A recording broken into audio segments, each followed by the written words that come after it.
Welcome to 30-Minute Reviews. I'm Adam. What's up? I'm Peter. Yep. Uh, I don't know what else to say in regards to that. um, so we have a few. We're gonna basically a lot of things happened in the last week. So we're gonna be covering none of the video game news from E3 this week. We're just gonna be doing on this episode. We're just gonna do the movie. Yeah. A lot of fucking stuff happened.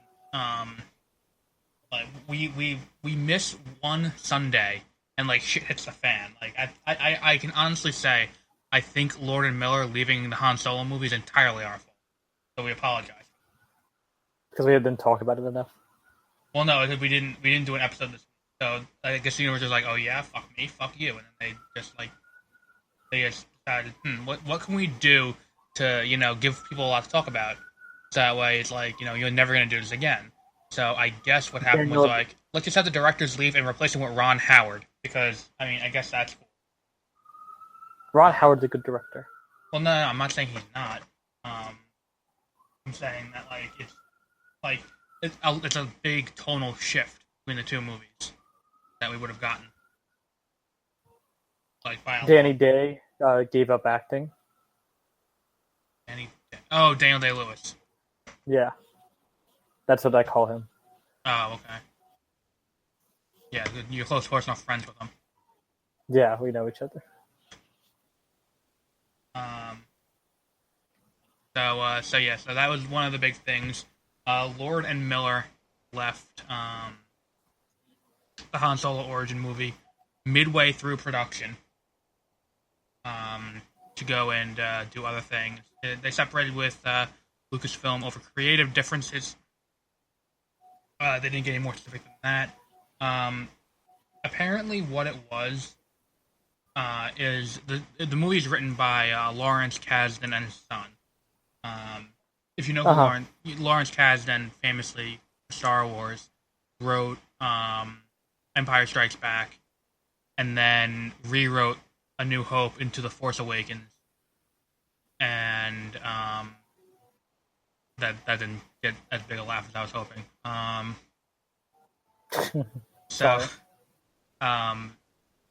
Him and his son are the lead screenwriters on this film.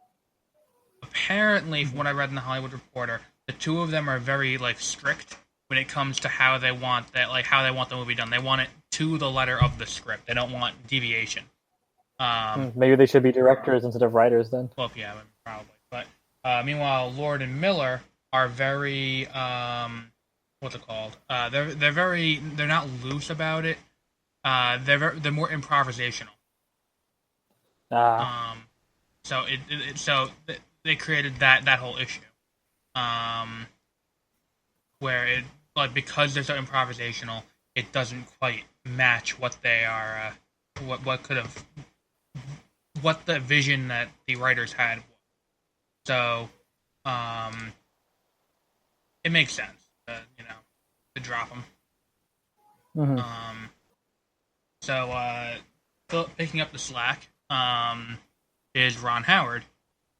Yes. Who is trying to get him? I guess he's not blacklisted. I think he's just kind of no one wants to touch him since In the Heart of the Sea, the movie where he flipped the white balance the camera and just kind of filmed anyway. He made that. Was that after the racing movie? No, the racing movie was first. In the Heart of the Sea came out last year. Oh, okay. Well, that's 1 year. I think he's allowed. That's the Chris Hemsworth movie where he's that's a really good. I read that book. Origin. It's a really good book. So I think it's personally I think it's a decision for the better. Because, I'm not disparaging Lord and Miller, because 21 and 22 Jump Street are both hilarious. And then, the Lego movie is great, too. And I want to see them do more. I don't want to see them, get thrown into, the franchise, cage, and end up having to do franchise for the rest of eternity. But I do want to see their take on a superhero movie. I think they could do Ant-Man. You're forgetting Inferno? He did Inferno. Oh, he did all those movies. Right, I forgot. Yeah, and maybe he deserves to be in movie jail for a little bit. The book. The book Inferno is very good. I have to see the movie still. Okay. I got DVD Netflix in a overtired stupor, which, as you know, that happens to me sometimes. I used to have DVD Netflix like 8 years ago. So I got DVD Netflix, and this is back in May, or late April, the latest. And here we are, June 23rd. We're recording this, and I still have Inferno because I got it for my dad to watch, and then he could never watch it. So I haven't, sent it back yet. So I still have it. Did I charge you for it? No, you can keep it as long as you want. Have you not watched the commercials for Netflix? You keep the movie as long as you want, and then when you're done watching, you send it back. And I haven't even gotten a letter in the mail like, "Hey, buddy, you want to get a different movie, or do you guys really fucking love Inferno or something?" Or, so yes. He also made that series Einstein. Oh, he did? Yeah. Are you looking at his IMDb? I am. Yeah. Oh no, it's called Genius. Sorry. The Einstein TV show that opens with him having sex. People were pissed off about. I didn't know that. People were very pissed off about that. Why? Because he's like a hero to kids everywhere, and the first scene is him having sex. It's like, okay, get shut the fuck up. It's not like it was rated like G and on like daytime Nickelodeon. And they're like, look at this shit. Watch your favorite scientist. Like, who cares? Like, it's not a big deal. By the way, did you listen to Oh, you don't listen to Fat Man on Batman. Oh wow, that racing movie I was talking about came out in 2013. That was the one, also with Chris Hemsworth. I thought that movie came out like in 2015. But yeah, it's a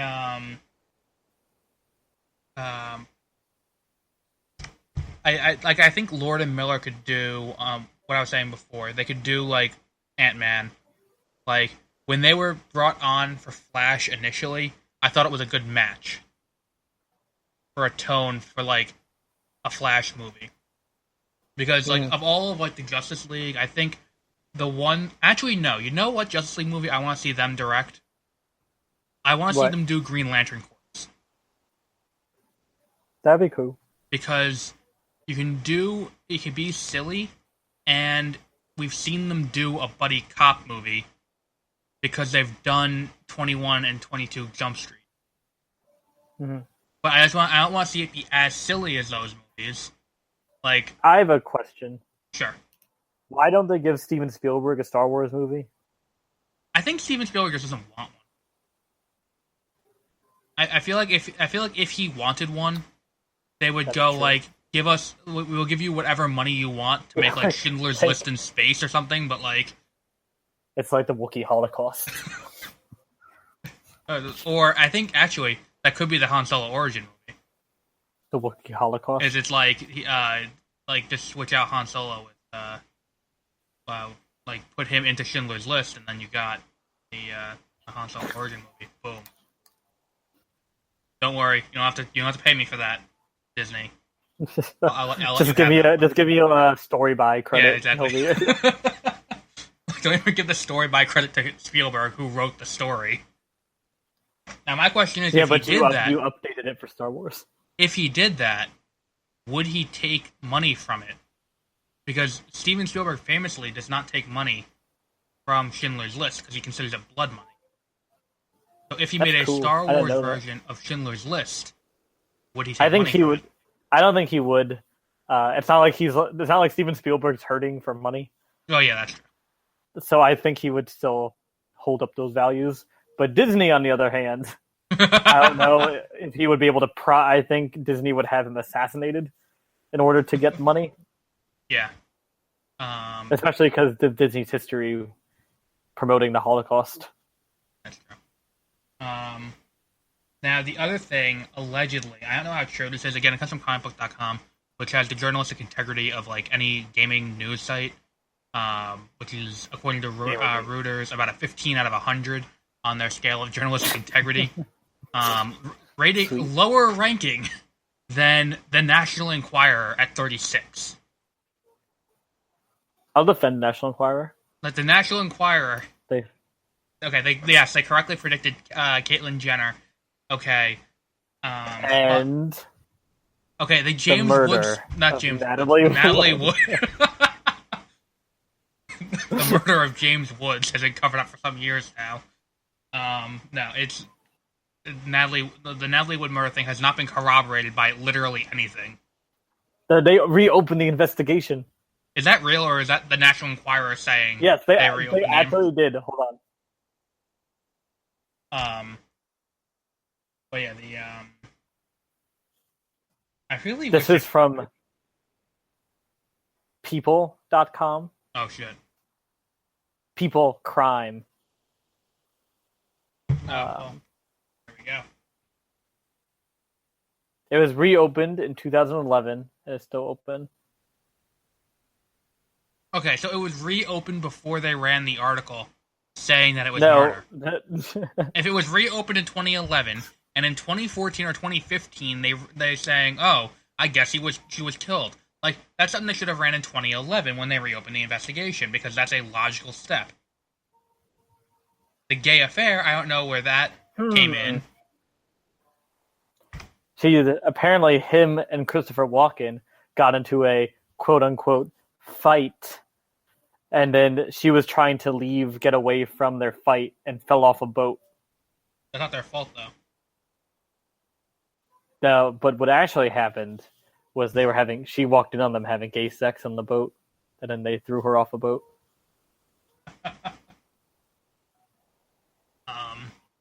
But yeah, that's just a theory in the words of the great YouTuber. It's also weird because I'm pretty sure she could like swim. So like, it's well, no, not you know the old joke. What kind of wood doesn't float? Yes, Natalie Wood. But it's just weird that like when she fell off the boat, she like didn't yell, because they were on like they were on a sailboat, so it wasn't like a giant boat. Right. So it's weird she didn't like make more noise if she was drowning. Or she couldn't make more noise because she was already dead before she hit the water. Because there was a broken wine bottle. Was there blood on the broken wine bottle? There was a mysterious red liquid on the broken wine bottle. It was red wine, so you can't tell. No, you can tell. It was 1981. The technology wasn't there yet. You can tell the difference between red wine and blood. One is much thicker than the other, and you can't see through it. Christopher Walken drank all of it. That's how. He drank all the blood. Okay. Yeah. So he's a vampire. We don't know. This sounds more like a case for what's his name, Van Helsing, than it is for the Boston Police Department. That's an underrated movie. I saw it today at FYE. That's why I brought it up. I liked that movie a lot when I was in elementary school / middle school. Now. I haven't actually seen it in a long time. I have giant unrelated news, actually. Okay, I don't know why more people aren't talking about this, because it's very important. But there's been a lot of earthquakes in the Yellowstone National Park recently. Oh, I heard about that. Like, why the fuck aren't we like doing something about this? So what are you gonna do? Like, the super volcano is about to blow. And I've seen the movie. I know what happened. Like, this is what I've been watching History Channel documentaries for years. I was saying 2012. I've been waiting for this. Okay. I've been waiting for this super volcano. Like, so what's your game plan in the event that the super volcano goes off? I don't know. Now that I've moved to Seattle and I'm relatively close to... Yeah, now you die. I'm kind of fucked. When we were in Albany or on the East Coast, we would get like hit with ash. Like that would come over to us. Yeah. But like that would have been okay. But I think I'm in like ground zero right now. I don't think you're in the crater. I think Seattle will be fucked up. Well, yeah, it'd be fucked up by lava, but you're not in the crater. Like, you can get out to the water. Do you think I'll be okay? I'm on the 3rd floor of my building. You do know lava melts stuff, right? Especially... It's a sturdy building, I think. Okay, but if it's metal or brick, then you're kind of fucked, because brick is a sedimentary rock. And you know why I made that mistake? The sedentary, because on The Office in an episode, Michael makes the mistake. He says a sedimentary lifestyle. So in my head, I was like, "Don't make the mistake! Don't make the mistake!" So I said sedentary.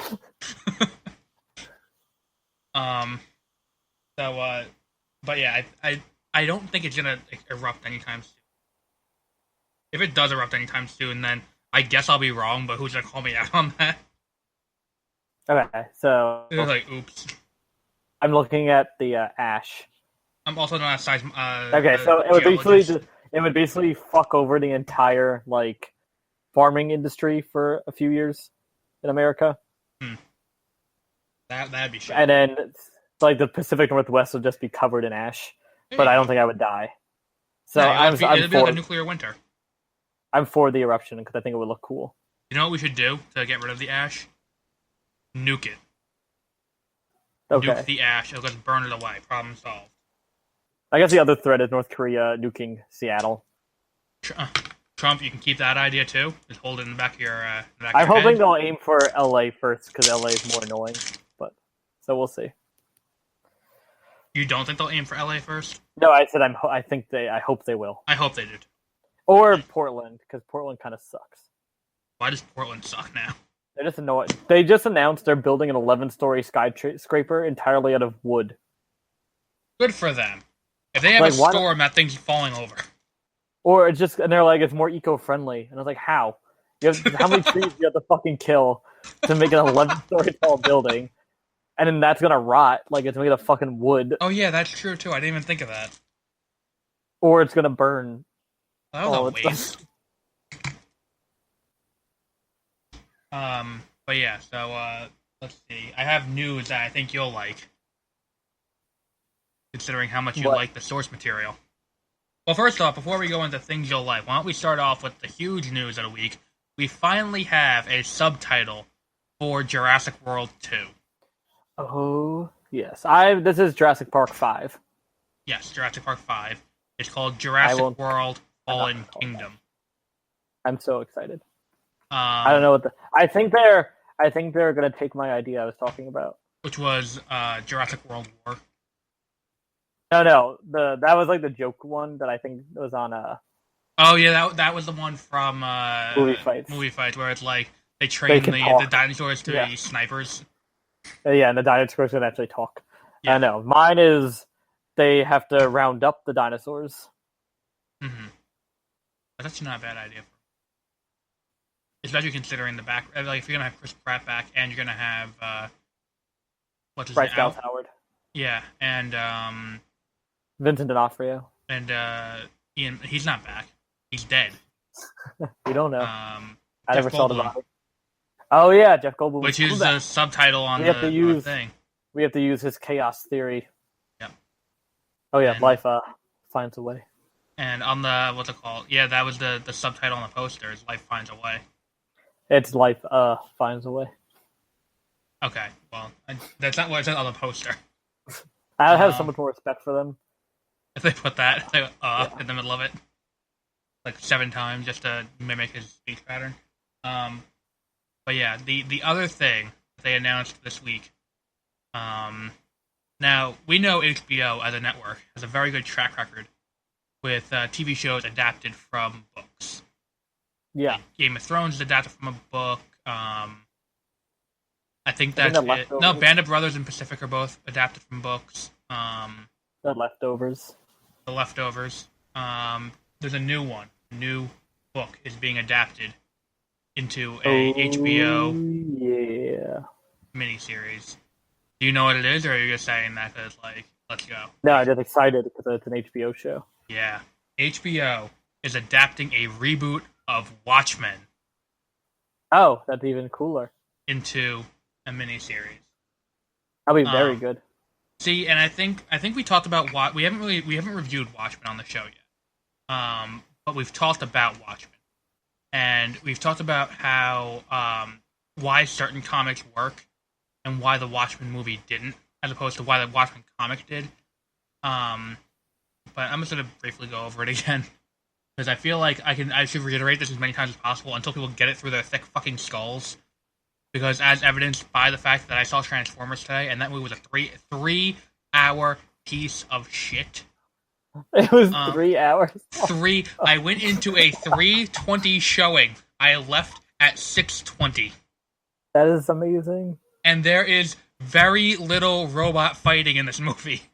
I went in to watch robots fight. I did not want to watch Mark Wahlberg talk to a 14-year-old Spanish girl who's there for absolutely no reason.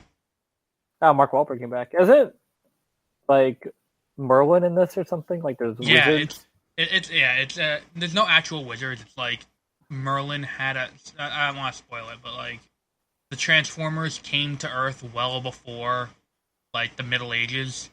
Isn't that And every movie now? Like I know the third one, it's about how the Transformers hit the moon it's like, in like the 60s. or how about So it's how like the Dinobots are a thing? Like the Dinobots are there too. Like, well, that was also Power Rangers. Keep in mind, like Power Rangers had the Zords. Like the dinosaurs didn't actually exist in the Power Rangers universe. They were just Zords that the Rangers could harness the power of. That's interesting. Like that was the mythology behind Star Wars, or the lore behind Star Wars. Not Star Wars, Power Rangers. So what was I saying? With Watchmen, the reason why the Watchmen movie didn't work is because there's not enough time to develop the characters. Because Watchmen isn't an action comic; it's a character study of what happens to superheroes in the world when they get too old to be the heroes they were. Like it's about legacy.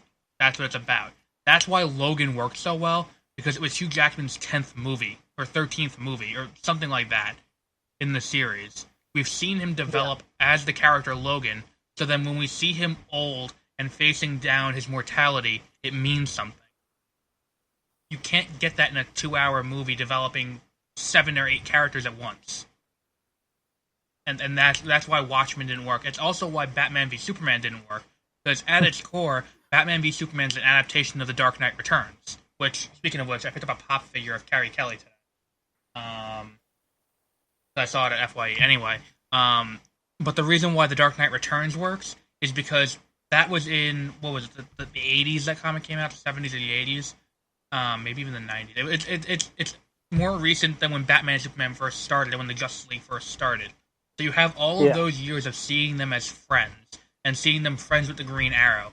And now it's set in, oh no, it was the 80s because Reagan's president. Then you see them years in the future, and now they're enemies, and they have to fight. The fight has a gravitas to it. The movie doesn't have that because they've known each other for about 12 seconds prior to them wanting to punch each other. And the reasons for them punching each other aren't founded.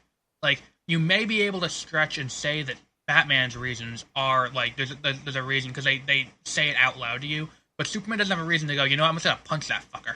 Until the climax of the film, when his mother's kidnapped. But there's no reason for Superman to really interfere in the Gotham incident. Like when he stops Batman and destroys the Batmobile, he's mad. There's no reason for that. Like he's just being a dick. Like why? Because Batman is hurting people. Well, okay, but you have to look at the results for this. This is the problem. Like, if you're gonna look at it from the standpoint of results, Batman has a right to fear Superman because of Superman's, like, you've seen three Kryptonians. Of the 3, 2 were evil, 1 was good. And when the one that was good and the one that was evil fought, they leveled a part of the city and killed thousands. Now, if you look at Batman, who's been Batman for 15 years, yeah, there's some collateral damage, but not as much. And if you look at Suicide Squad, all of his villains ended up in jail. So, if you're looking at from a standpoint of results, you really don't have a reason to hate Batman in this movie as much as you do to not like Superman. Somewhat true. So that's why, in The Dark Knight Returns, when Batman and Superman are forced to fight, you're watching two people who you have over the course of, what's it been? It was 20, so 50 to 60 years have been friends. Now they're forced to come to blows over an ideological difference. That the ideology is told to you and made clear over the course of this long comic. Without having to shoehorn in 8 other subplots. And it also gives the Green Arrow a chance to be badass and kill Superman. But he will forget about that. But the Green Arrow beat Superman with one arm. Yeah, he uses his leg. No, he doesn't use his his teeth. Yeah, he shoots a kryptonite arrow at him with his teeth. It's like the same thing. But yeah, so that's why that's the reason why the Watchmen TV show will work is because now you're going to have the time over 14 hours to develop all the characters, show who they are, why they are the way they are, what happened. Like, it'll work better as a long-format TV show. I'd have to say it's going to be good innately, because there's also a strong chance I could fuck it up. But it's going to be, I can say without a doubt, it's going to be better than the Zack Snyder movie. Like, so yeah, that's all the thoughts I have on the Watchmen. Do you have anything to add? I like the Watchmen movie. I don't think the thing is, it's not awful. The movie's just like, I think every Zack Snyder thing, with the exception of 300, is underrated. I do think the Watchmen director's cut is definitely worth watching. It's not like the Batman v Superman one, like, doesn't have a lot, but the Watchmen director's cut, like, you get a lot more of people getting the shit kicked out of them and a lot more violence. So it's worth it. Well, I'm waiting for the 4K version to come down in price. I'm not paying $31 for the ultimate director's cut of Watchmen. Because, like, that is the true definitive experience, you know? Like, you're not a Watchmen fan if you have not seen the true definitive cut on 4K. I haven't seen it on 4K. I just have it on Blu-ray, sorry. But yeah, again, I shit on Watchmen a little bit. The movie's not awful. It's just kind of like, it's not as good as the comic, which is the ultimate sin when it comes to it. When you're adapting something that iconic in the history of comics.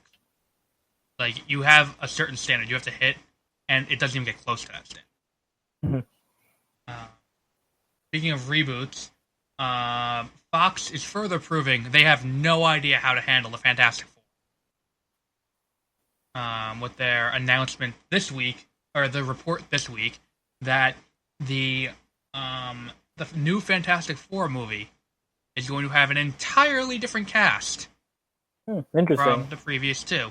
The cast: Franklin Richards, the sister, whose name I'm forgetting, not Sue Storm, the sister of Franklin Richards. Like they like Sue and Reed have two kids. Franklin, who's like a god. Franklin is Dr. Manhattan, and then the sister, I don't know what she does. Unless it's like Valeria or something like that. Betty. It's not Eddie. No, Betty. It's not Betty either, I don't think.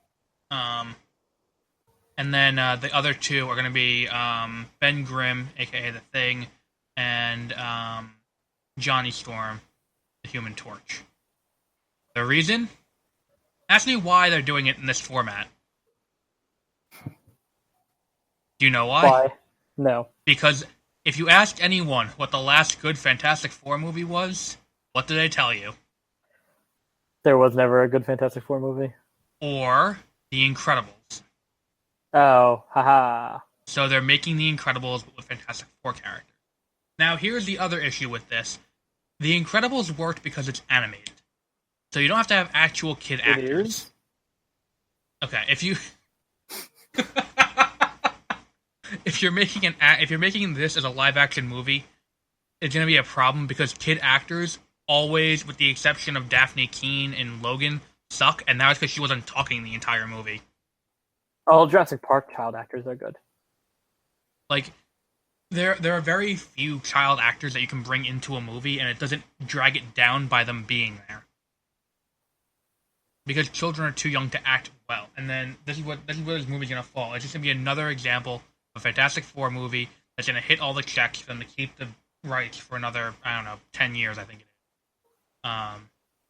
But yeah, this movie I can say right now, without a doubt, is going to suck.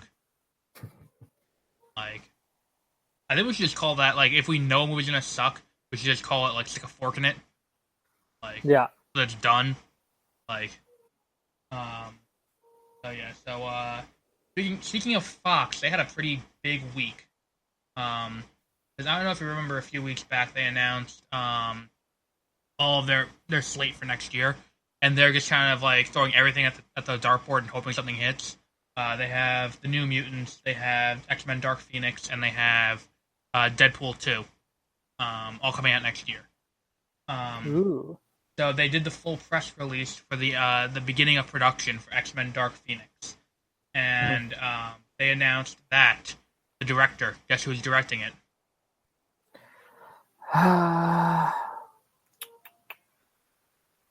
Zack Snyder. No. It's Who? not Bryan Singer either.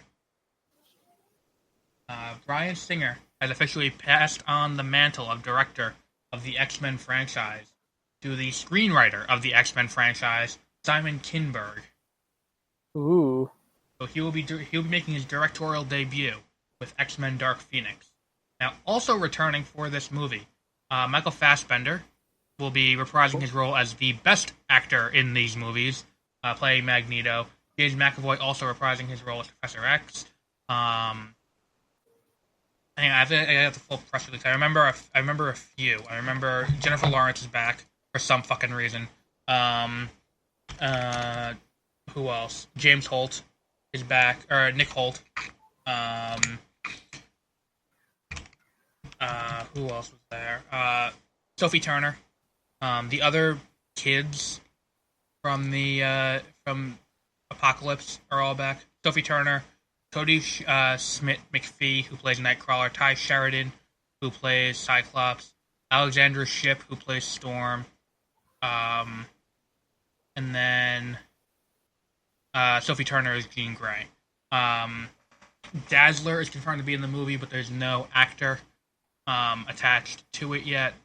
In the deleted scenes of Apocalypse, she's played by Taylor Swift in a cameo. Cool. There is one other person who is rumored to be in the movie, is in talks for a role in the movie. Patrick Stewart. No. Jessica Chastain. No, I support that. She's playing Lilandra, which is a good sign. Because what was one of the bigger problems in the first Phoenix movie, X-Men 3: The Last Stand? One of the big problems with it is it completely takes away the what it was that made Phoenix Phoenix. That's the cosmic aspect of it. Lilandra is from the Shi'ar Empire. Mm-hmm. So that is it's off to a good start. That they're actually bringing in the cosmic aspect of it, because the X-Men have always been very grounded on Earth in the movies. It's good to see them expand out, and then maybe we'll get a Nihilus in the future. You won't get Doctor Doom. Maybe Kang the Con. No, they can't use Kang either in there. They can only use him in Fantastic Four. The rights are very weird. They have both the X-Men and the Fantastic Four, but they can't cross over without Marvel saying okay. Huh. Like, they have to both exist in independent universe. Speaking of independent universes and characters coexisting, there was a big deal about the Marvel-Sony deal. Oh, I thought this was going to be your transition in the cars for a second. No. That would have been a good transition. That would have been a good transition in the cars. But no. So there was a few weeks back we talked about how they're making the Venom movie still, and how the Venom movie isn't going to be tied into the Marvel universe. Then in an interview, I don't know if you saw the video, because the video is hilarious. It was with Amy Pascal and Kevin Feige, and Amy Pascal says, "Oh yeah, it's in the Marvel Cinematic Universe," and Kevin Feige has his face like, "What the fuck? Like, since when?" Because he said it's not in the Marvel Cinematic Universe; it should be independent, and then she said the opposite. So it's the issue is where is it going to fall, and I don't understand why people have such a hard time figuring this out, because it's not like there isn't anything like this in existing canon. It's called tangentially related. Like, ooh, fancy. Like, you know those TV shows on Netflix that everyone loves, except for Iron Fist? Yes. Tangentially related to the Marvel Cinematic Universe. Agents of S.H.I.E.L.D. Like, they're connected. The impact of those it's one-way canon. The events of those shows do not impact the overarching canon of the Marvel Cinematic Universe. However, the events in the Marvel Cinematic Universe shape the canon of those shows. So I don't understand what the big deal and why people are so confused about this is. That's what it's gonna be. Like this movie and Silver and Black and Silver, which is Black Cat and Silver Sable's movie. They're both going to be tangentially related to the Marvel Cinematic Universe in that they are innately Spider-Man. And what happens with Spider-Man is going to affect them, but they are not going to affect what happens in the Marvel Cinematic Universe. And it's not going to be a matter of just Marvel's not going to acknowledge them. Like, I think that's the best. I think that's the best way to do it. Yeah, just don't acknowledge it. Just pretend it. Don't pretend it didn't happen. Just don't acknowledge it. It's just not there. Yeah. So that's what's going to end up happening. Now, the villain of the Venom movie is going to be Carnage, allegedly. I know what that is. That's the other like alien thing. The other symbiote. It's red. Now, again, we have the issue of Sony is blowing their load too soon. Because once again, they are introducing characters without why is this so hard for them to understand? Like, you're gonna do a Venom movie, but we don't have the Venom symbiote introduced yet. Like, the Venom symbiote is innately connected to Spider-Man's character.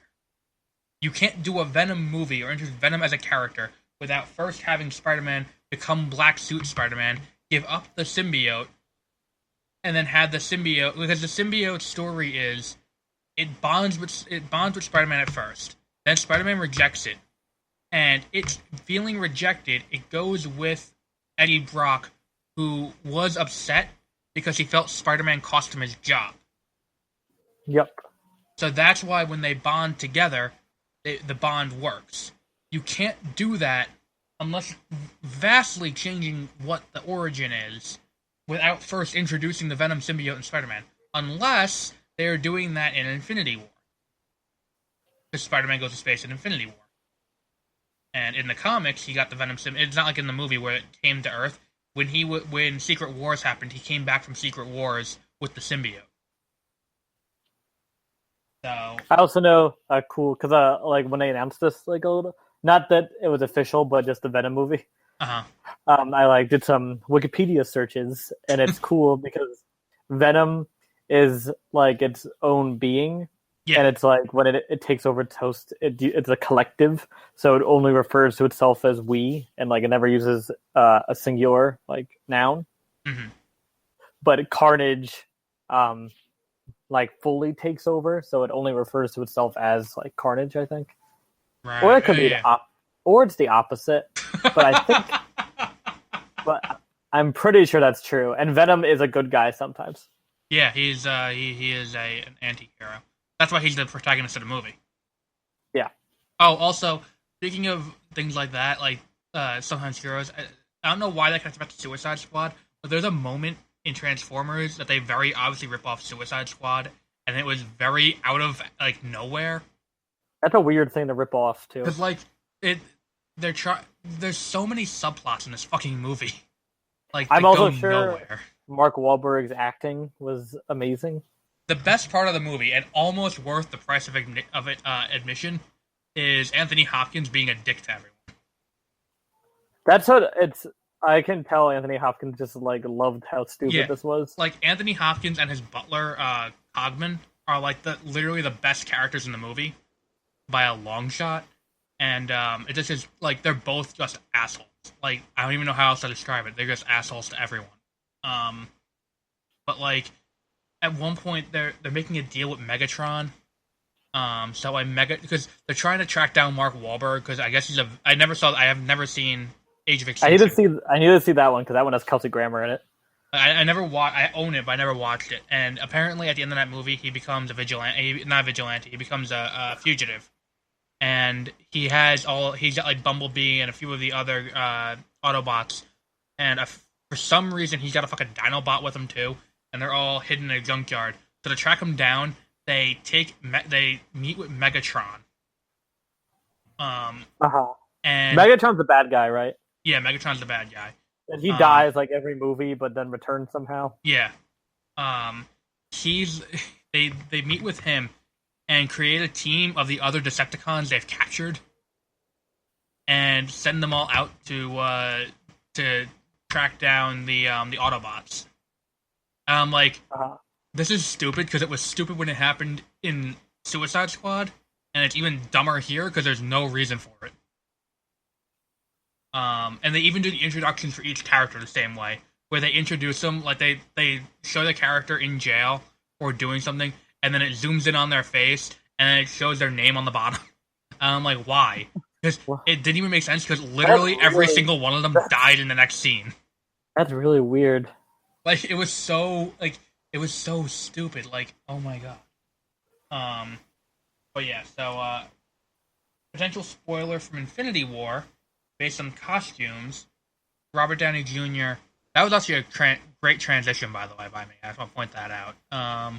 Yes, congratulations. Robert Downey Jr. was wearing the same shirt that he wore when he was in Iron Man 1, Iron Man 2, all those other ones.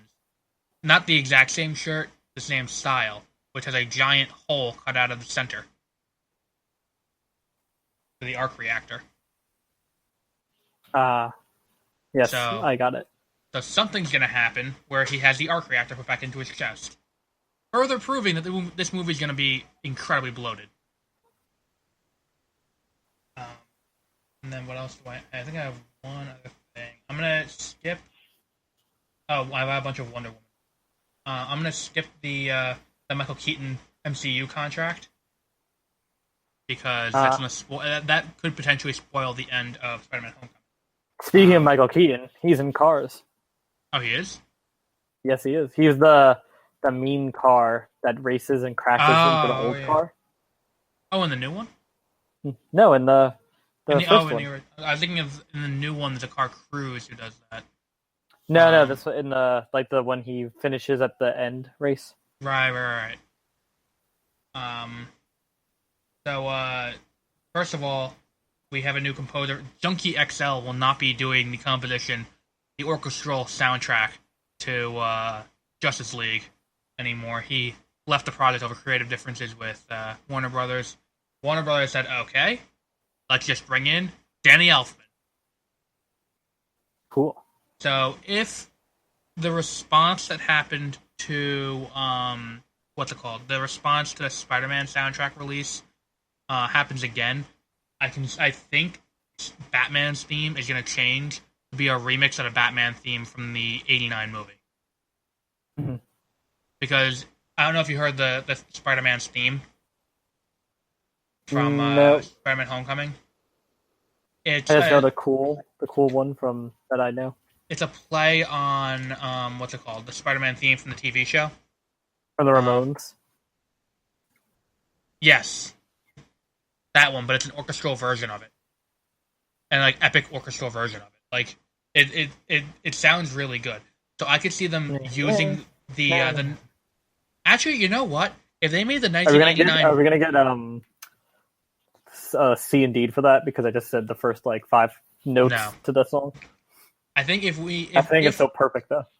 I think you know what would make me retroactively like Batman v Superman a lot better? What? If they made that quadrilogy of Batman movies canon to the DC extended universe. Just and like the Robin that died. Just tell Christopher Nolan to go fuck himself, and they're just like, these are we own these now. Well, no, but wouldn't that be better? Because then it's like Batman's been active for a long time. It's like, well, yeah, you tell us that, but where? And it's like, well, you've seen it. Batman '89, then Batman Returns, and Batman and Robin, and all of those are all... Because isn't that a quadrilogy? All four? Yeah, they're all a quadrilogy. Even though they have different actors and different directors. It's all in the same series. Are we supposed to assume that, or is that established in the movies? I don't remember. But if that happened, I think it would make Batman v Superman a lot better. Because then we know the Robin that died. Showing, ooh, he killed Robin. Joker killed Robin. That's a big deal. Yeah, but we don't know which Robin it was. Now we do. It was Dick Grayson. Problem solved. But yeah, I think I do see a remix of the Batman '89 theme in this movie now. And I'm completely okay with that. But with Wonder Woman, do you want to talk about what happened with BuzzFeed real quick? Is this yeah, okay. So, I forget what day this was. You have a much deeper hatred for BuzzFeed than I do. So I think it's because I feel like betrayed by them because I used to like BuzzFeed. Like freshman year of college, I had the BuzzFeed app. I would look at BuzzFeed because I fucking love lists. Like that's what I get off to. It's just reading lists. Like Watch Mojo is one of my favorite YouTube channels because it's literally just lists. Like Watch Mojo. Yeah, I love that channel. Watch Mojo. Dark Five. Dark Five is like the best one because all like creepy conspiracy theory shit, and it's just 5 items each time, and all it is just text. That's it. Oh, that creepy documentary. Yes, but it's better because it's only like 4 minutes long and not 3.5 hours long. Where I fall asleep in the middle of it and wake up afraid. That's fucking creepy ass music. Yeah. Okay. So actually, I'll look it up real quick. I saw this on Twitter. The 300,000. Okay. Yeah. So, ow. Yeah. If you just Google BuzzFeed Wonder Woman, they have like 80 other articles about it. Is that how it smashed the patriarchy? They changed the article title. Yeah. So that's what it was. They updated the article so that way they weren't wrong. Yeah. So first, BuzzFeed posted an article. I didn't read it. I just saw it on Twitter. Someone was like, "This is ridiculous," and they're like, like BuzzFeed like reports one Gal Gadot was only paid $300,000 for Wonder Woman, like the movie, like not for Batman v Superman. And then people are like, "Wow, that's like really shitty," like because she's the lead role in this giant movie. It's going to make a lot of money. Like if that's true, that is a really shitty thing to do. Yeah. And then. Unless you said, I'll take 300,000 and then X% of all the profits. But that would be a very smart move, but they probably didn't do that. So then people actually looked it up and they're like, no, that's not true. So then BuzzFeed made a second article and said, despite what you heard, Gal Gadot is paid at least as much as Henry Cavill. No. They didn't make a second article. They edited the first article. Oh, they changed the title and changed the thing. They didn't change it and said edit. We found out information later. They just changed it and took everything out completely, kept the link the same, and did all that. And then they just changed it again, and because people like called them on their shit, and now it says, despite what you heard, parenthesis from us and parenthesis, and then Gal Gadot was paid at least as much. Yeah. Like they're such a shitty journalist. Like they blatantly steal things from other people. Yeah. They break off the record laws sometimes to make sure they're relevant in a political scene. Oh, so they say things that shouldn't be reported. Yeah, that's because they try to be real journalists when just like and off the record isn't a law. It's just common decorum. It's just journalist integrity.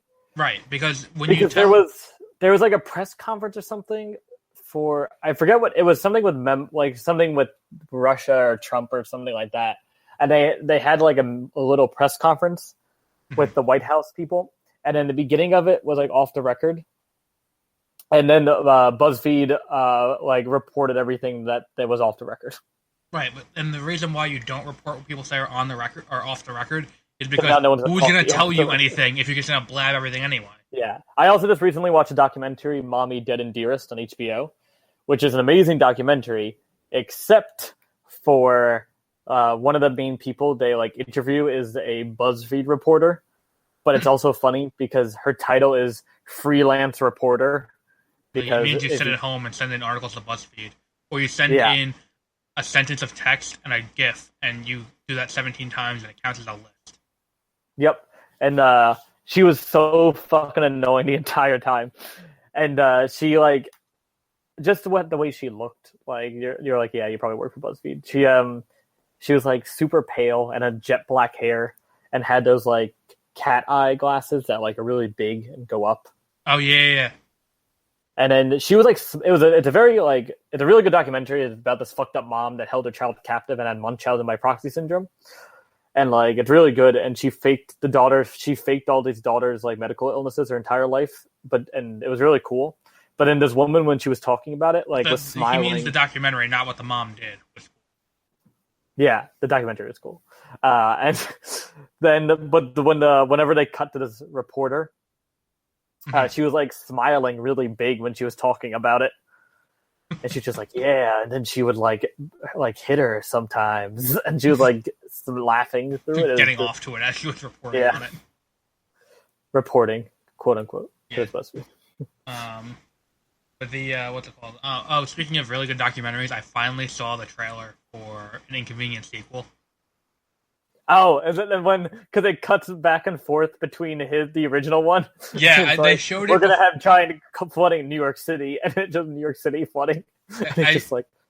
I saw the trailer in. It was the first trailer they showed before Transformers, and the trailer just opens with Trump talking about how he's gonna cut the EPA, and then it's just like the thing that people had the biggest problem with when I put the first movie out was that the World Trade Center site was going to be the World Trade Center Memorial was going to be flooded if the ice caps melt, and people were upset by that. And then it just shows the news footage from Sandy, and it's just like, and you can see here the entire World Trade Center Memorial is completely underwater. And I just feel like the entire movie is to be like, fuck you, fuck you, fuck you, I was right, who the fuck told you? And the most recent thing is, I think the trailer was updated since we first talked about it. I'll have to rewatch it then. Because it includes stuff about us leaving the Paris climate change accords. No, I don't. The Paris Accords are just all talk. Like, if you actually read what it says, there's nothing. No, that's the thing people don't realize about these climate change things. I think in a class on lawmaking for climate change, it's all Paris tough.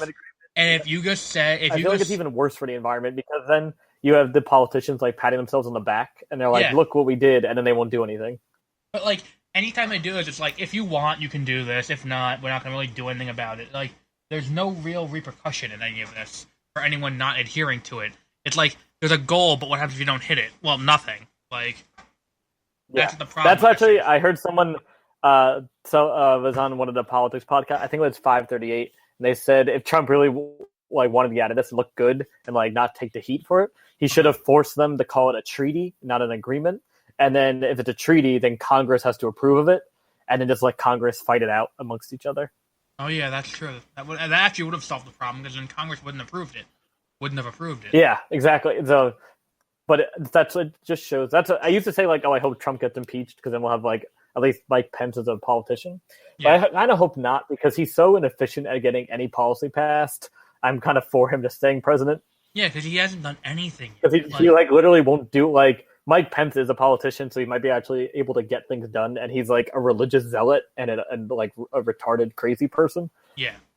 So Trump at least has all that, but he's kind of funny sometimes, and he can't do anything. So I kind of just let him hang out.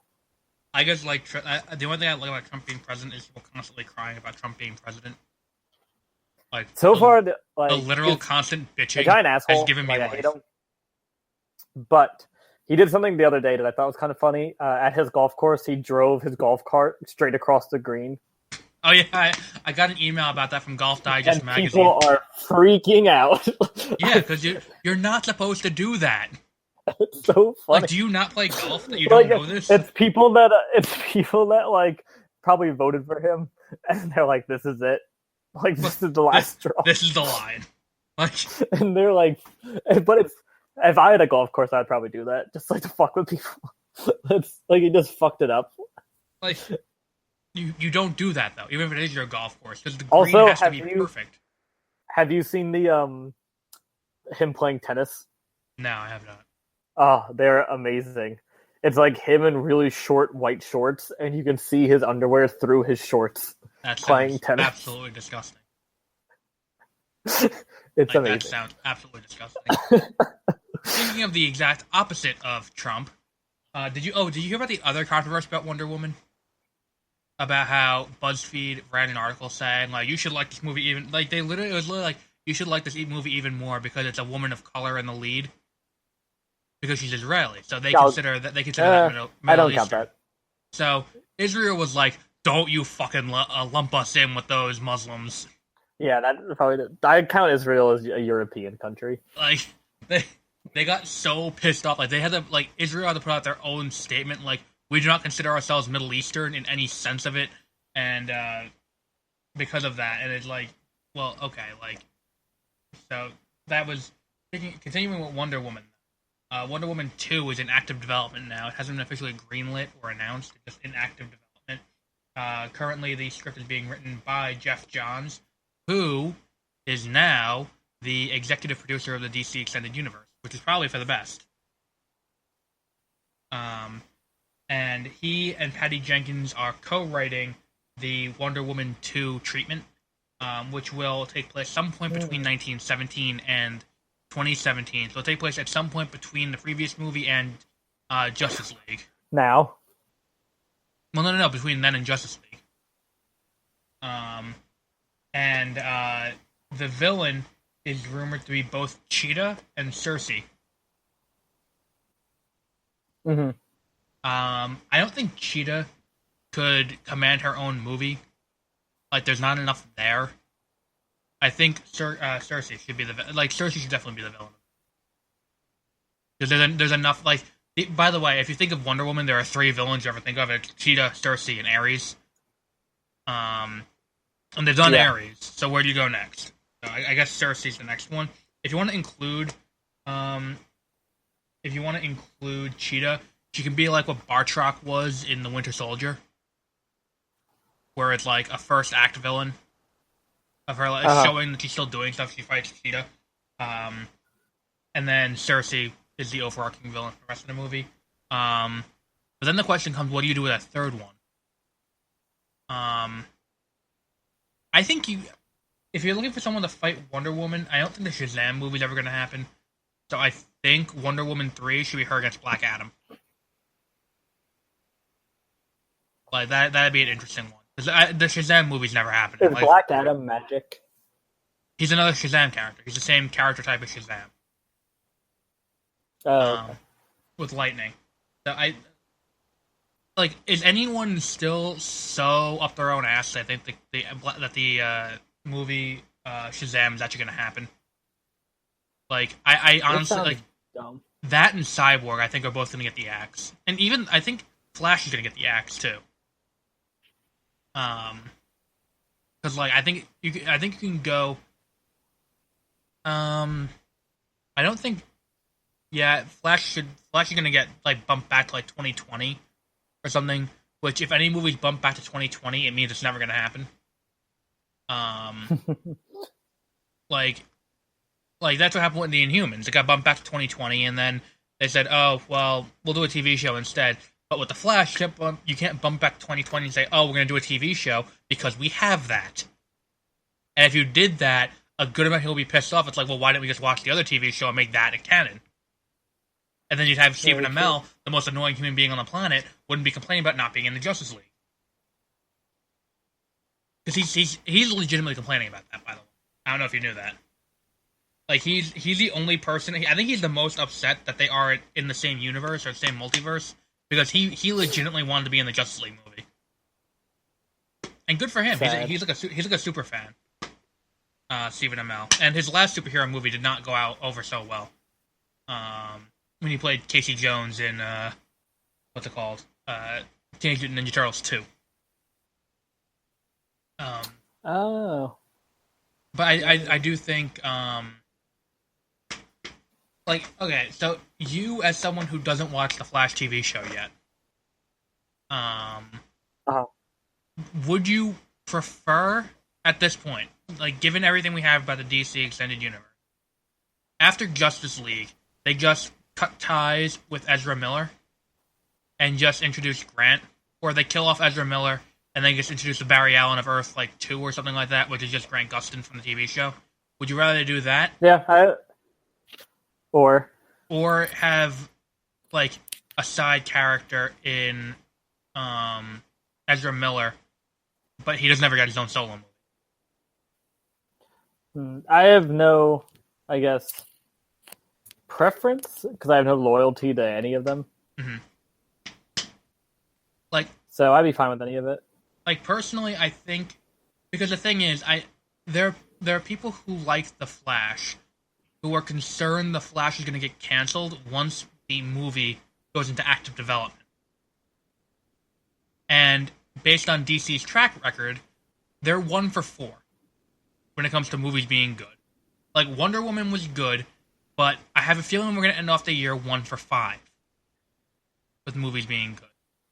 I still have a very strong feeling Justice League isn't going to be good. Like, I'm being optimistic. I think it will be. Like, I don't think it will. Like, I'm an optimist. I hope it's good. But from the trailers I've seen, there's way too much going on. And I think it's going to be good. Have you seen Wonder Woman yet? Nope. Do you want me to spoil a character death for you? No. I'm assuming they're all alive up until today. Okay, well. Whoops. As World War I veterans.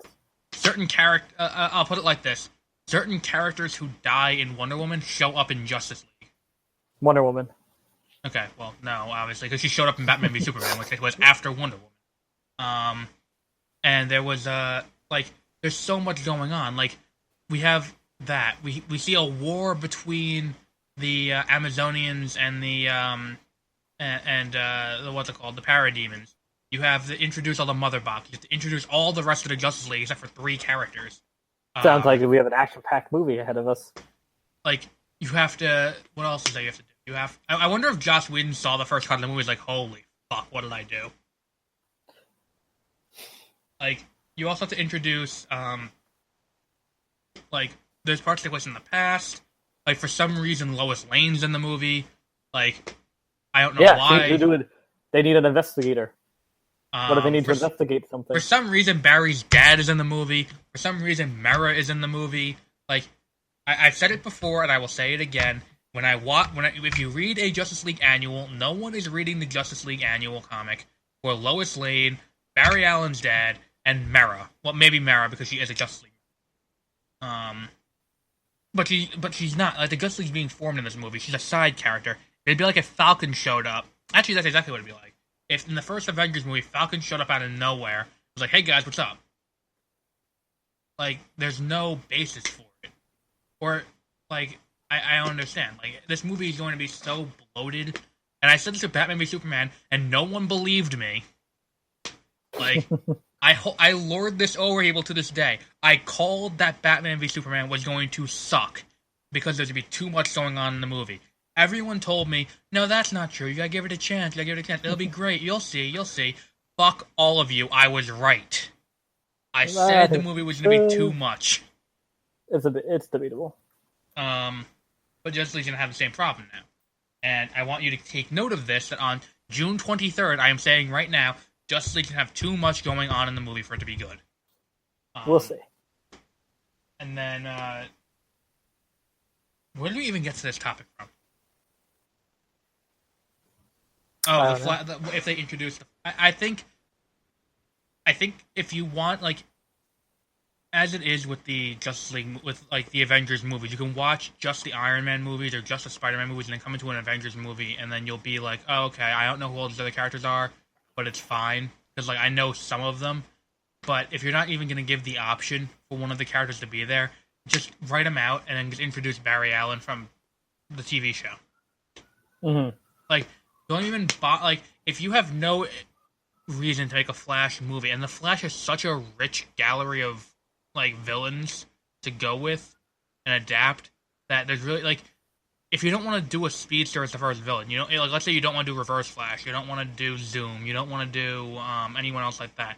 You can do any of the rogues, like Captain Cold, Heatwave. You can do Mirror Master. You can do the Top, which they probably have to change the name of, but it's a little weird. You can do Abracadabra.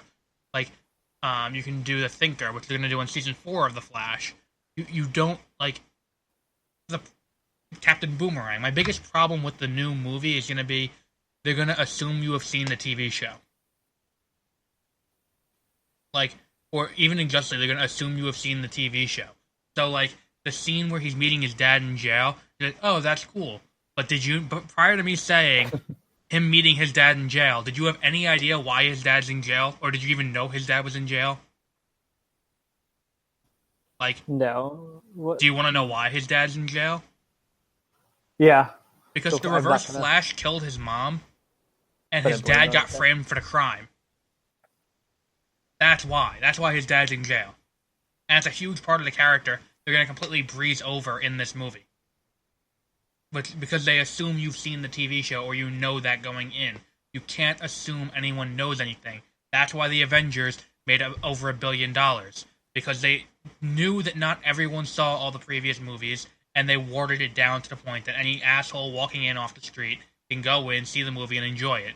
You're going to create a very plot-thick movie where no one has seen all the previous movies, or very few people have seen all the previous movies, and one of which has no bearing on the plot of this, except for possibly the Joker's going to show up for absolutely no fucking reason. You think I'm kidding? I'm not even kidding. There is a rumor that Jared Leto is in the Justice League movie. How awful is that? What timeline did we end up in where we have Jared Leto in the Justice League movie? He's gonna fight the Justice League. Like fight? Yeah, he's gonna win. It all fits. So on that note, that's all the news we have this week. Let's move on to Cars.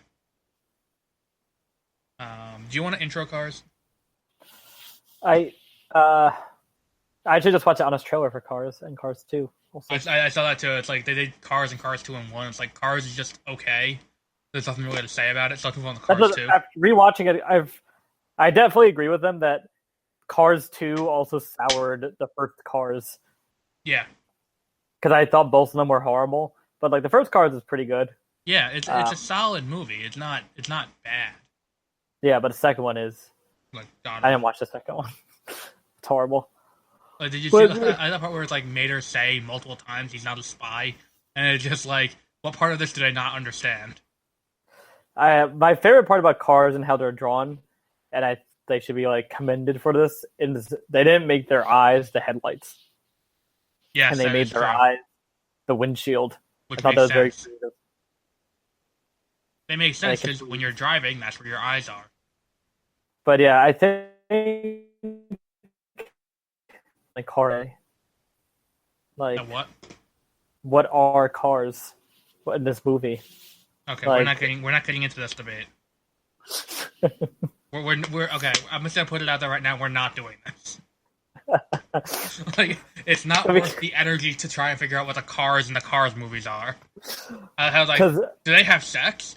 Like, why is it? Well, I don't. The Pixar theory guy, like, who needs to fucking chill out? Is definitely wrong. Yeah, the Cars kind of throws a wrench into the whole thing. Because they move, the way they move, they're like flexible. Mm-hmm. So that's why. Yeah. My theory is it's like Rick and Morty-esque, where it's an alternate universe where instead of people, there's cars. Yes, that I could see, yeah.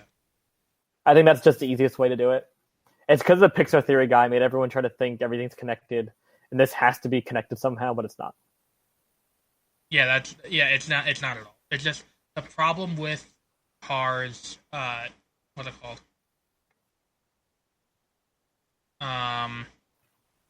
The biggest problem with this movie is that, like, they put him through an emotional journey with the intent to teach him something, but he doesn't actually learn. And the climax isn't based on what he learned. He helps the old car at the end. That's not, like, that's my biggest problem. Like, the movie doesn't really tie back. Like, at no point in the movie... He learns how to build a road. Like, it's so, like, it's just weird. Like, it doesn't quite tie in well, is what I'm saying. Like, if you're gonna do this... I agree. This movie is kind of like, I probably would never rewatch this movie again. Right. Like, if we were doing it. It's fine. Yeah. The Larry the Cable Guy is kind of annoying. Yeah, I don't know whose idea that was. It's just Larry the Cable Guy as a car. Cars 2, where he's the main character. Yeah, well, that was just because whatever one sold the most toys, they're like, yeah, well, we'll make that one. Like, that's the entire conversation that happened.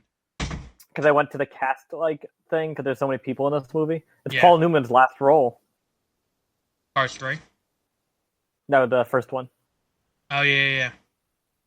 But, for the Cars, each character, it's the exact year and make and model of each car they play, which is pretty impressive. Mm-hmm. Also, the entire time watching it, I can't get out of my head how much older I think Bonnie Hunt is than Owen Wilson. And it, freaks me out a little bit. And, but, she's a 2002 996 series Porsche 911 Carrera, which is like a very specific like make and model. Mm-hmm. And that like one guy is a 1959 Fiat 500, or like every single character is a very specific make and model year type of car. Then you go to Cars 2, and it's just like a British electric car. Yeah. Some of them don't even have it. It just says as Guido. It's kind of racist. Yeah. Or the Michael Caine British spy car. Oh yeah, I don't even want to look at Cars 2. It's such a depressing thing. It's weird also why they chose to make Cars 3 after how bad Cars 2 did. I think it was but then I realized... I think this Pixar has a feeling where they don't want to be like... They don't want to go down like that. I also just thought of the toys. Yeah, well, that's because it's Cars, toys, it like suits itself. Like, unlike that's the other thing. The other movie coming out this year is Coco, and I don't think Coco is gonna sell toys. Last year, The Good Dinosaur didn't sell toys when that came out. Finding Dory didn't sell toys. Inside Out didn't sell toys. Like, they want to sell toys. Depression medication. What? Because it made people think about that they're depressed. Yeah. Now they bought like Xanax. Oh, do you want to know something ironic? Sure.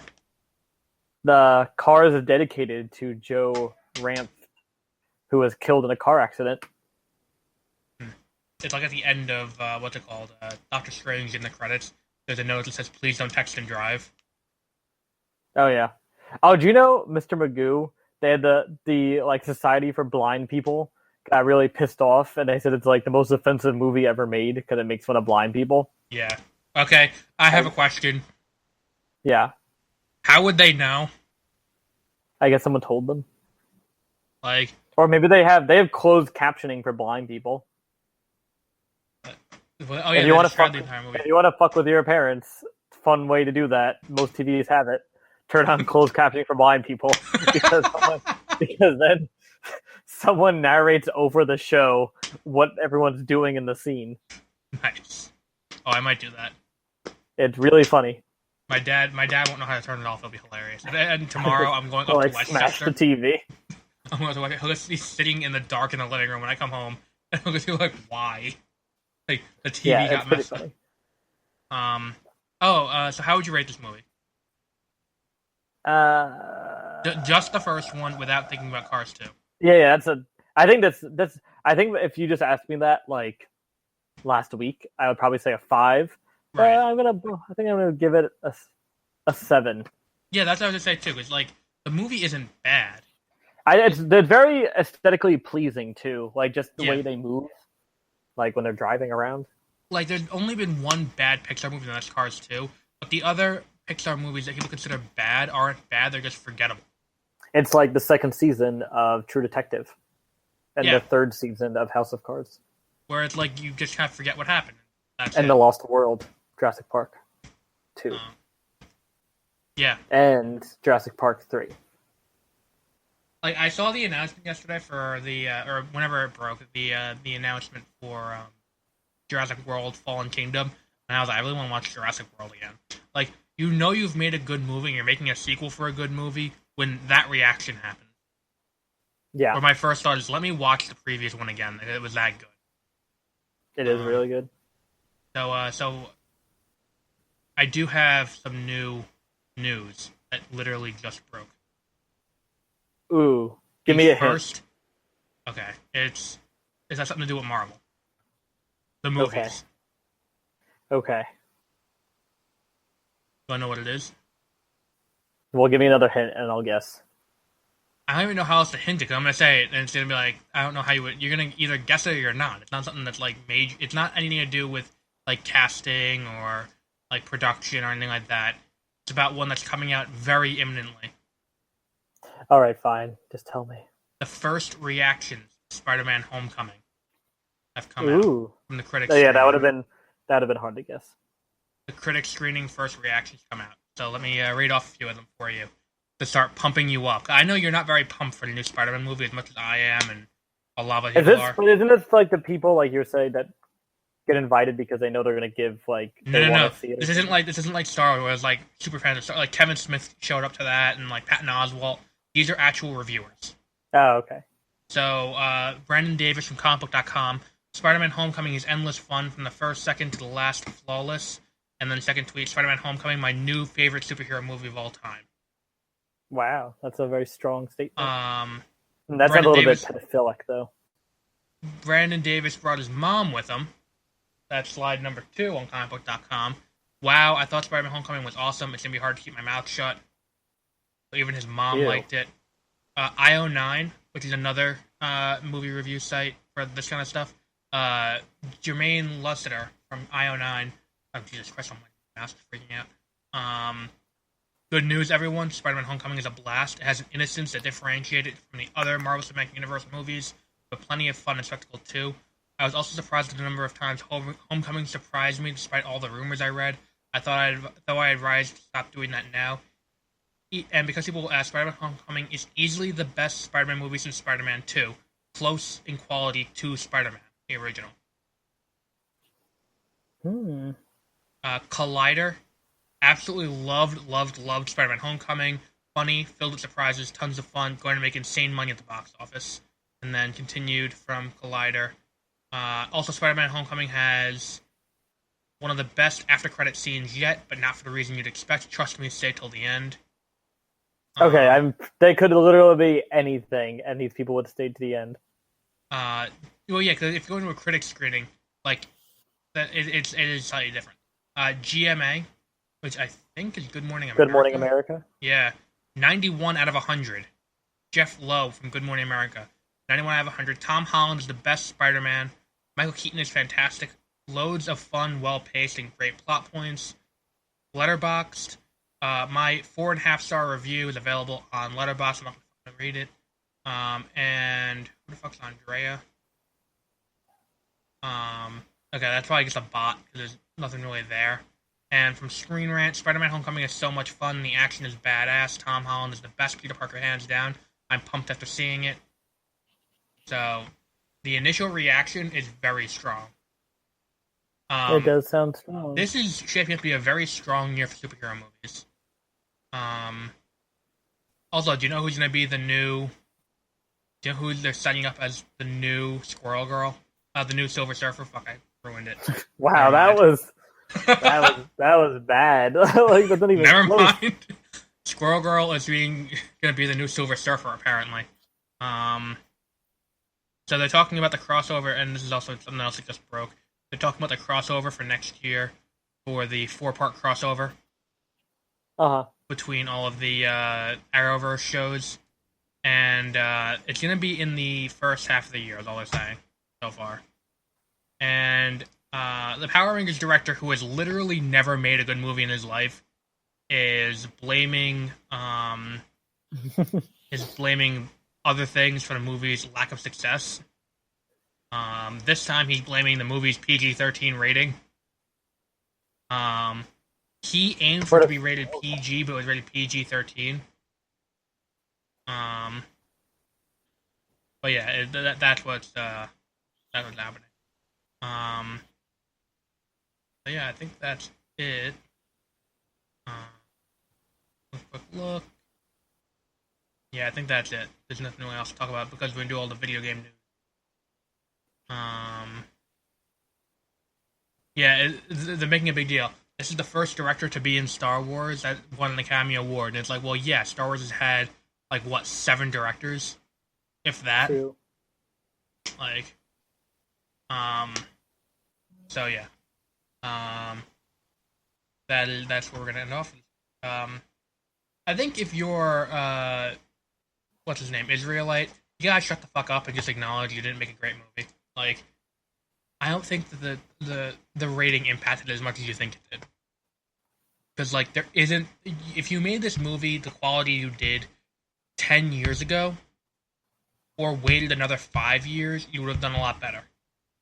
It's just you released it at the wrong time. Because people who are watching Power Rangers may not have kids old enough to see this movie yet. Because the PG-13 rating doesn't hurt Justice League. It doesn't hurt Wonder Woman. It doesn't hurt Transformers, which is always rated PG-13 and is one of the highest-grossing movies of all time. It's not the PG-13 rating. It's just you released this movie at the wrong time. If you waited 5 years until their kids old enough to watch this, or that the parents would be hit by nostalgia more, then it might have done better. But that's where the mess up is here. Not with not the rating. It's with you, and by extension, Paramount, I guess. Or Lionsgate. Oh, and my saga with the fake 4K TV has come to a close. What happened? It turns out I had the wrong wire. Nice. You see, I didn't know this, but when you buy a 4K TV and you want to use a 4K device, you need a special kind of wire. A special kind of HDMI wire that has silver or gold in it. Cool. I'm sure those aren't overpriced at all. It was $30 for the wire. I remember back in the day, like the beginning to the HDMI, you had, like people were like, "Oh, you had to buy name brand HDMI cables," and we had to get like a monster cable for like $50. Yeah. And now I can get an HDMI cable from Walmart for $8, but what? I guess it has to have gold in it. Where is that? Well, no. You need a high quality video transfer one that can do 18 megabits per second. That's what my problem was. The wire wasn't the right wire because it wasn't capable of sending the highest megabit per second rate. Couldn't handle what you were laying down. Exactly. So I'm gonna try this wire out that I bought at Best Buy that this guy sold me. It does 18 megabytes per second, or whatever the hell it is, bytes per second, and it's literally says 4K on it. And he said if it doesn't work, just return it and buy a new TV. The guy in the TV TV walk department. in and you're like, my fucking TV isn't working. I went into Best Buy because my car, I have a 2007 car that has a button for XM in it. I went in to see if there's a way for me to activate the XM because I dropped my phone. I used to use Amazon Music on my phone, but I dropped my phone at work, and now my headphone slot is broken. So I can't use the headphone because I only have an aux cable port in my car. So I went in to see if they could, like how I'd have to activate the XM and how much that would cost. And just listen to 104.3. It's the only radio station. I don't get 104.3. I get. I've been listening to 99.1, which has a great morning show. I've learned on my way to work. Like their early morning show has. If you live in the New York area, I would definitely advise listening to the 99.1 morning show. But like it took me like a week to figure out how to change my presets because I never used them since I bought the car. And, you just hold the button. Well, yeah. Well, no. I had to figure out what the channels were. I wanted to change the presets too. That is a longer process. Right. Yeah. I had to pick the channel. So I went through and because I had like 106.1, which if you live in New York, you know exactly what I'm talking about. I had 106.1, 97.5, and there were a few other Connecticut stations I had to get rid of, and one New York City station, and whatever station it is that plays Sean Hannity. Nice. So I had to get rid of all of that. This wire I don't think it's long enough. It said 3 feet. This isn't fucking 3 feet. No, that is 3 feet. Maybe I thought that was longer in my head. Anyway, so I went in to see if I can fix it. There was fucking no one in the automotive department at Best Buy. Granted, I went in at like 7:30, but like it was empty. Like there was no one there to help me. Cool. So I'm looking around, like picking stuff up randomly. I picked up one. You know how when you first got XM back in like 2006, you had that little box in your car, like the box independent from your radio that you had to like mount on your thing. I picked up one of those. I didn't buy it. I looked at it. It was like $30, but then it's an extra $20 a month to use XM. So I'm still thinking about it. I might get that. That's how satellite radio works. You have to pay extra for it.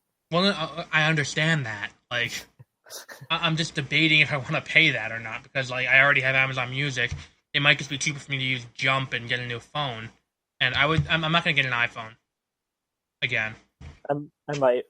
I'm gonna get the Galaxy S7, not the S8, because I don't want to have to deal with the stupid cord that's different from everything else. I'm gonna get the S7. That way, I don't have to switch out wires when I want to charge my PlayStation controller on my bed.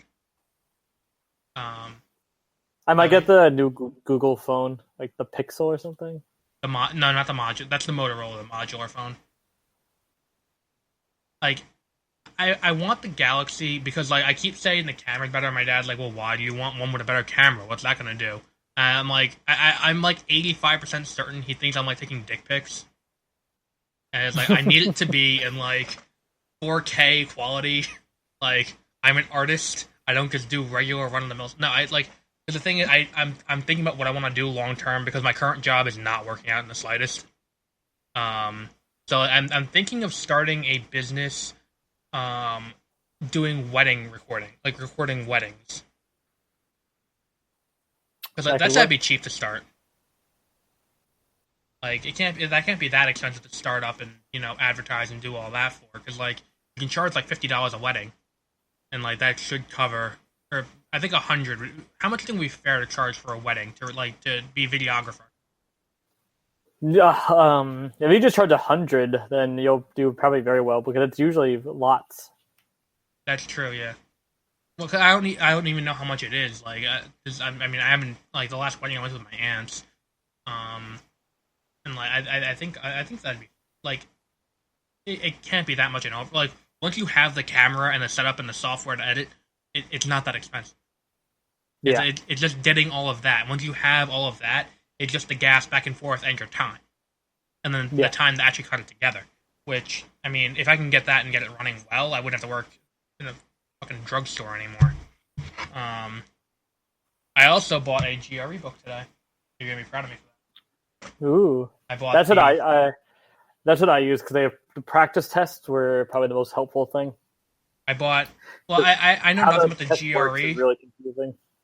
I bought nothing about the GREs, so I picked up the one that I figured matched most with my description following my GPA in college, the GRE for Dummies.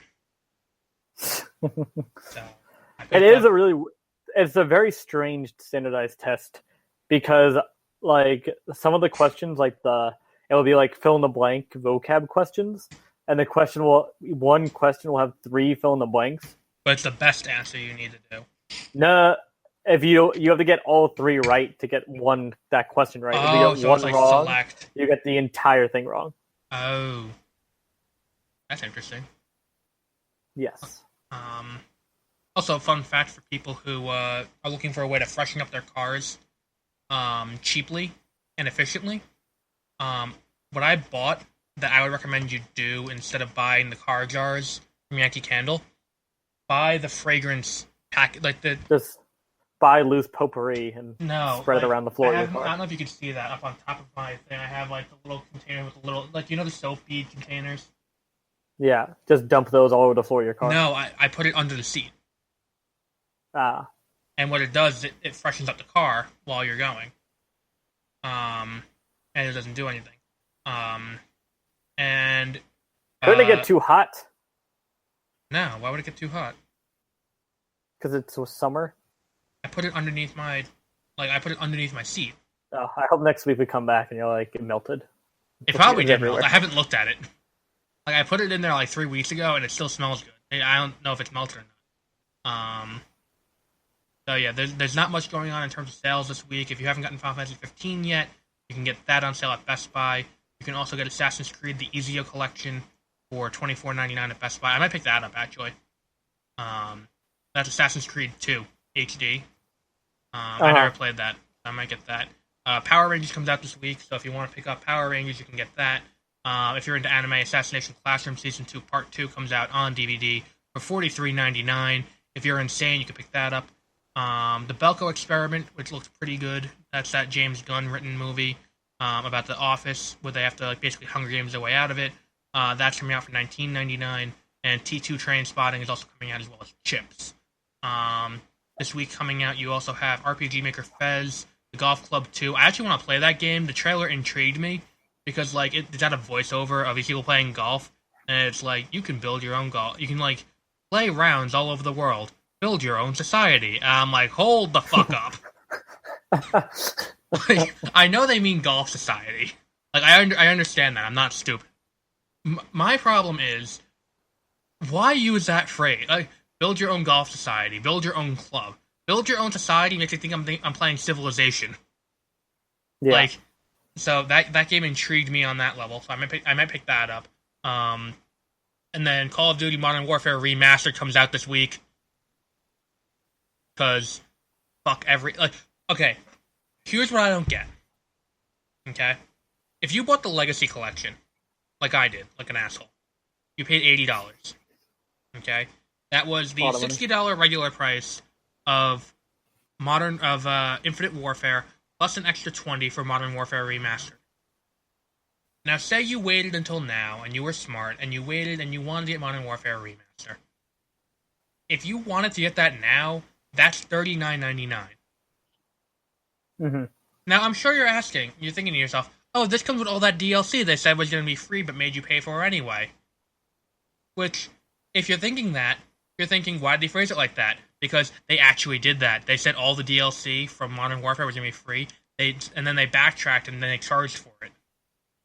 So they resold you the same DLC again. After you already paid for the Legacy Edition. Like, think about how fucked up that is. Like, they trick you into paying for a extended edition, then charge you again because the game isn't complete the way it came out 5-10 years ago. Uh-huh. So that the Modern Warfare Remaster is coming out standalone for the PlayStation this Tuesday. Also, I didn't read this one, but I would also highly recommend you get this. If you're into Kingdom Hearts and wanted to jump on before Kingdom Hearts 3 comes out at some point in the next decade, Kingdom Hearts 1.5, 2.5 Remix, the collection of all 6 games and those 2 games, is going to be available at Best Buy for $34.99 this week. Pretty good deal. That is a really good deal, because you're getting 4 games and 2 movies for $35. So I would definitely get that. But yeah, that's what's big this week from Best Buy. They don't sponsor us, by the way. I just like doing that. It's an interesting thing to do because like now people know. And yeah, there's nothing at Target. So who cares about Target? So yeah, we'll talk about in the next episode. We'll talk about video games and stuff like that because Josie will be on. And because E3 just happened, we'll talk about E3. We'll talk about my violent hatred for Microsoft following their conference. Why Nintendo, hands down, won E3 this year by just That's what I've heard. Continually beating down the competition with exclusive after exclusive after exclusive. Like, it was just brutal. Like, it was a homicide. It wasn't a win. It was a murder. And why Sony needs to pick up the slack a little bit going into next year's E3. We'll also talk about how the video game industry needs to change because it will crash. But it'll be an interesting episode. We're also going to review the movie Youngblood Hawk, which is a movie from, I think it was 1965. If you don't already have it, which I can guarantee, I would say about 99% of the world's population does not already own this movie. There's only one edition, and it's $30 on Amazon. You can buy it on Amazon Digital for $9.99 going into next week. That's our required reading for next week. Because we have a professor on the show now, so we can say we have a required reading. You count as a professor, right? Sometimes people email me that by accident, so I say go for it. Well, it depends, but yes, absolutely.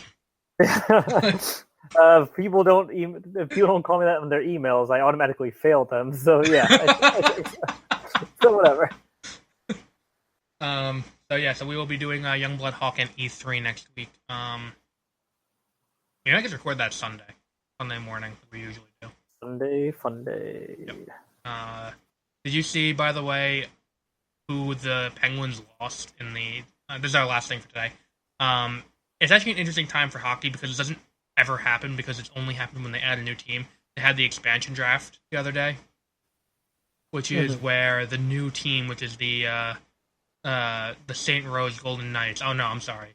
The Las Vegas Golden Knights, who can't trademark the name because of the College of St. Rose. You think I'm kidding? Look it up. That actually happened. And it was the only time the College of St. Rose was ever featured on ESPN. They got to pick one player from each team.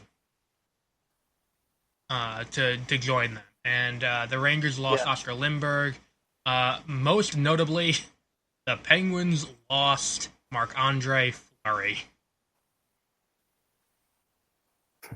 The Penguins lost their. Then I guess the Rangers was like, fuck it, because they got rid of Dan Girardi. Then they got rid of today they got rid of Derek Stepan and Ranta, their backup goalie, or he was the goalie of the future for the Rangers. Like after Lundqvist has long gone, the new king in town will be Ranta.